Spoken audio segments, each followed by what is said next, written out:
Persija Jakarta babak belur lagi. Kecewa bener, gue kecewa berat karena gue pikir ya setelah pemecatan Carlos Peña itu bisa jadi titik balik buat kita, titik balik buat Persija dengan pelatih pengganti sementara. Tapi ternyata banyak drama yang ramai banget di media sosial, yang ada yang bilang ini misi penyelamatan, terus ada yang bilang kayak Persija kayak ini adik kandungnya, terus ini kan di jurang degradasi ini kan seru banget ya persaingannya. Terus mungkin ada beberapa kecurigaan, ini masih kecurigaan ya, ada beberapa kecurigaan dari fans kalau ini sebenarnya misi penyelamatan untuk Sleman. Gue nggak ngelihat sedalam itu, gue nggak ngelihat sejauh itu, karena gue lihat di awal-awal Persija itu ngotot banget mainnya. Persija kelihatan pengen menang banget, apalagi dengan golnya Andrade yang gila luar biasa itu. Kelihatan Persija juga pengen menang gitu di pertandingan itu. Cuman di akhir-akhir memang ada beberapa hal yang cukup aneh kalau dilihat gitu. Gustavo yang harusnya bisa jadi gol, tiba-tiba dia dribblenya bisa out. Yang dribble dia tuh sebenarnya kualitas dribblingnya tuh bagus banget. Terus pergantian pemain-pemain muda tiba-tiba masuk, ada Goli masuk di situ, ada beberapa pemain muda yang masuk tiba-tiba, Rio Matsumura diganti dan lain-lain. Itu menjadi kesimpulan anak-anak Jackmania bilang kalau ada misi penyelamatan. Ini masih asumsi, masih kecurigaan, ya belum tentu benar juga. Dan lagi-lagi gue nggak ngelihat sedalam itu gitu. Tapi itu ada di kolom komentar gue, karena gue nanya kan gimana analisa kalian tentang pertandingan PSS Persija. Komennya tuh banyaknya seperti itu. Gue berdasarkan dari komentar-komentar itu, gue menyimpulkan asumsi yang sekarang lagi ramai dibicarakan. Oke. Jadi Persija awalnya, ini gue sedikit recap aja ya, singkat analisa tentang pertandingan kemarin yang gue lihat. Persija itu pakai 4-3-3 lagi. 4-3-3 itu formasi yang cukup beresiko. Gue udah bahas di konten vlog gue sebelumnya ketika di JIS kemarin. Gue bilang ini pilihannya dua nih. Kalau nggak kita ngegolin banyak, atau kita kegolan banyak gitu. Karena ini strategi yang cukup beresiko. Total menyerang banget. Memang kita cukup mendominasi dan gue setuju dengan formasi itu gitu. Karena Carlos Peña ternyata permainan kita buruk selama ini. Ya gue baru menyadari ternyata Carlos Peña lah dengan strategi dan formasi yang kekeh dia pakai itu lagi gitu. Padahal menurut Coach Ricky itu dia udah kasih masukan ke Carlos Peña kalau pakai formasi 4-3-3, terus mungkin kasih witan kepercayaan dan lain-lain. Cuman sama Carlos Peña nggak didengar. Jadinya performa kita kemarin agak carut marut. Nah, walaupun kalah lawan Sleman, tapi gue ngelihat dari segi permainan sebenarnya ada harapan dari Persija gitu. Di pertandingan sebelumnya di JIS itu lebih gila lagi bahwa kita main sebagus itu gitu, dan kita tuh bisa ternyata main sebagus itu. Nah kemarin away, gue juga nurunin ekspektasi gue, nggak akan mungkin kita main sebagus di JIS gitu, karena ini away tetap biar gimana juga dengan stadion yang penuh sesak seperti itu, dengan atmosfer yang menegangkan, agak susah untuk performa kita sebagus kita kemarin di JIS. Tapi gue yakin nanti di akhir kita main di kandang lagi, itu gue yakin banget dengan formasi yang sekarang ada, mudah-mudahan nggak dirubah, itu kayaknya Persija bisa sebagus pertandingan yang lagi kemarin di JIS gitu. Oke.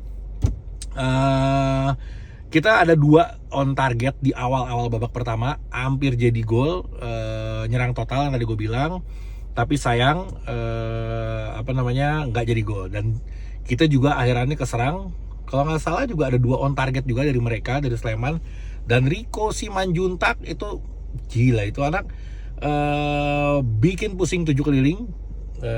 Ternyata selama ini lawan Persija ketika Rico main tuh setegang itu gitu ngadepin dia gitu. Jadi kita baru ngasain nih, kalau Rico jadi lawan kita ternyata repot juga ini orang nih, bikin banyak peluang gitu. Dia created chances sebanyak banget, bahkan 2 on target yang yang dapat dari si Sleman itu di awal babak pertama. Untung Carlos Eduardo mainnya lagi fenomenal. Dan rata-rata penyerangannya dari sisi kiri kita, dari sisi Doni Tripamungkas. Doni Tripamungkas bagus banget untuk penyerangannya, tapi untuk bertahannya dia kemarin ya, di pertandingan kemarin, bukan sebelum-sebelumnya, di pertandingan kemarin itu agak sedikit lambat untuk balik gitu. Jadi banyak banget ternyata serangan kita yang didominasi dari sebelah si Doni Tripamungkas. Oke, eranya karena Rico menggila, Rico selalu merepotkan, dan dapatlah penalti si PSS Sleman. Itu bikin drop sebenarnya, dan jadi gol untuk dia. Gua salutnya bukannya Persija main aman, bukannya ketakutan kegolan lagi, tapi Persija malah tambah nyerang. Yang nyerangnya itu lebih gila daripada sebelumnya. Oke. Dan akhirnya gue udah yakin sih kalau misalkan pemain kaki kiri ditaruh di sebelah kanan, itu dia kalau untuk crossing agak repot, tapi kalau untuk cut inside shoot itu kayak lo kalau Lamine Yamal, salah satu contohnya yang sekarangnya, dulu Arjen Robben, banyak banget pemain dari kiri itu yang pemain kaki kiri yang dari kanan nusuk itu apa namanya, selalu membuat repot lawan gitu. Dan Andrade punya shooting yang bagus dan bisa bikin gol yang bagi gue ini masuk ke top 5 gol terbaik di liga musim ini sih, mungkin ya, karena bagus banget golnya. Oke. Terus Ryo Matsumura di babak pertama juga gue ngeliat kayak agak kurang performanya, wajar dia diganti di babak kedua, karena babak pertama juga kayak dia tuh kayak ditutup banget sama lawan karena dia penyalur bola ke si Gustavo. Jadi Gustavo juga nggak akan dapat bola, sampai akhirnya Gustavonya harus mundur. Kalau perhatiin, Gustavonya harus mundur ngambil bola dari tengah, bahkan dia beberapa kali coba dribble sampai masuk ke kotak lawan gitu. Jadi bukan dia nunggu bola tapi dia jemput bola gitu. Terus selesailah babak pertama. Babak kedua dimulai.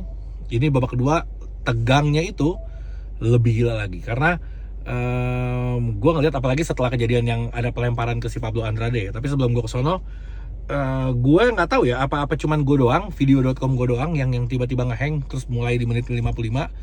Apa kalian juga kayak gitu? Coba komen deh. Gue nggak tahu apa gue yang error, apa emang semuanya kayak gitu. Jadi gue mulai nonton babak kedua itu dari menit dari menit ke 55 karena gue nggak bisa error si video.com gue.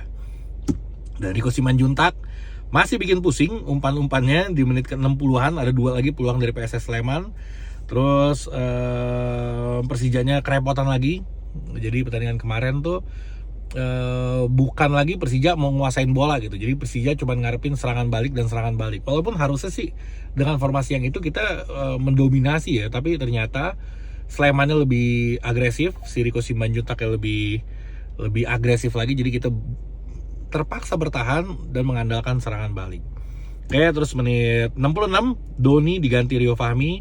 Jadi si Rio Fahmi jadi bek kanan, Andrade balik ke posisinya di sebelah kiri. Nah itu agak mandek bagi gue. Padahal si Andrade itu kalau misalkan di sebelah kanan bagus banget. Ketika dibalikin ke posisinya jadi agak mandek. Dan Rio Fahmi juga kayaknya nggak ngebantu banyak di pertandingan kemarin. Jadi ya stuck begitu-begitu aja.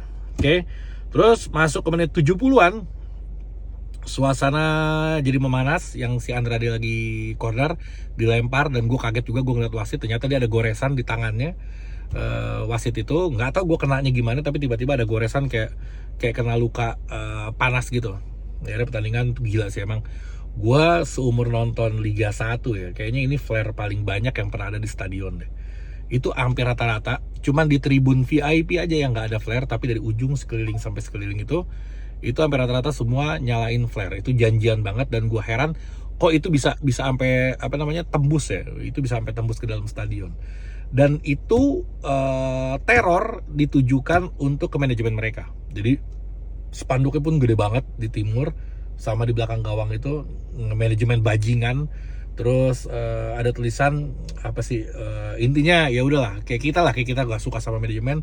Mereka pun dengan hal sama, cuman kita lebih elegan aja, kita nggak ada aksi. Tapi kalau mereka itu protesnya dengan ya udah lo kalau misalkan lo nggak dengerin gue ya gue rugiin sekalian gitu. Kayaknya arahnya seperti itu gitu. Untungnya PSS Sleman itu menang pertandingannya. Jadi gue mungkin dari pemain-pemain Persija juga aduh nih kalau misalkan sampai kalah, dia penonton lagi ngamuk sampai kalah. Kayaknya ada ketakutan dari pemain Persija. Itu Gustavo juga yang terakhir sampai dia harus apa namanya out bolanya giringan. Gue yakin juga mentalnya kena itu dia takut kalau misalkan era nih gue golin atau segala macam. Persija menang di menit akhir juga nggak kebayang itu rusuhnya akan seperti apa gitu. Itu kayaknya bakal turun ke lapangan tuh orang-orang gitu, soalnya marahnya udah apa namanya marah banget. Dan pertandingan stop cukup lama, mungkin ada kali setengah jam pertandingan stop.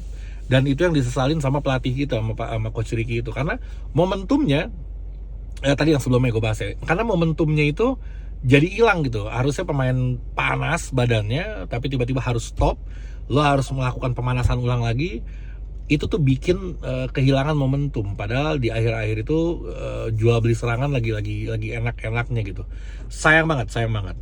Terus lanjut ke yang tadi si Gustavo, eranya mencong-mencong sampai eranya out. Ini pelatih Persija, Coach Ricky, dibilang saya menyayangkan insiden yang menyebabkan pertandingan terhenti. Menurutnya hal tersebut merugikan timnya karena para pemain kehilangan momentum untuk menyerang. Itu benar banget. Jadi ya gue mungkin deh kalau misalkan nah gue nggak tahu deh nasib anak-anak Jackmania yang di sana gimana. Semoga nggak ada apa-apa, karena namanya lagi emosi, takutnya tersulut terus. Tapi nggak sih, gue yakin sampai saat ini gue belum dapat informasi kalau ada apa-apa dengan anak-anak Jackmania yang away. Kayaknya alhamdulillah kayaknya aman-aman semua. Dan sisa pertandingan terakhir untuk Persija Jakarta, gue pengen sih stadion full datang ini, karena ini partai terakhir di kandang juga. Ya sejelek-jeleknya tim kita sekarang, itu tetap punya kita, tetap tim kita gitu, tetap lo harus dukung. Justru dukungan lo itu dibutuhkan ya saat-saat terpuruk seperti ini gitu. Kalau misalkan lo ngedukung saat lagi jaya, lagi bagus, ya itu mah normal, semua orang juga pasti ngedukung gitu. Tapi ketika lagi susah, lagi drop, lagi hancur-hancuran, lu ada, ya lu spesial. Memang lu tuh the real supporter, karena supporter itu kan mensupport. Support itu dikala susah, dikala senang, itu tetap aja support gitu.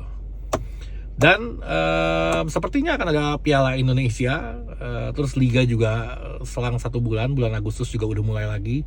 Jadi mepet, nggak banyak waktu istirahat untuk pemain. Jadi kita libur cuman sebentar banget, kita liburnya di bulan depan juga kalau ada Piala Indonesia terus Liga lagi. Waktunya nggak banyak, poin gue adalah waktunya nggak banyak untuk Persija bebenah. Nah ketika ditanya, gue lihat kontennya Bung Binder, ada Bung Ferry di situ. Ketika ditanya, katanya menurut Panca udah tenang aja karena kita udah negosiasi sama pelatih asing.